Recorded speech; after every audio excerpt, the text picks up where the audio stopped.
So the homeowner called me this morning about rack that he was unsure was stable. I bought the house and he doesn't know who installed it.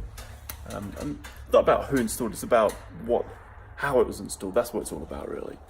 So what we came to look at is, there's a bolt, great, there's another one, but this is where all the load is.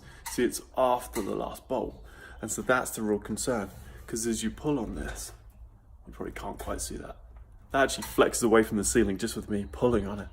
So what we're going to do is, we're going to move that bolt, where is it?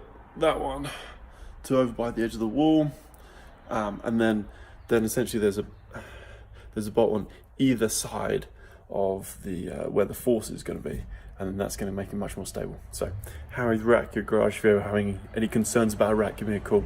I'd love to come and talk you through and make sure you're safe and secure.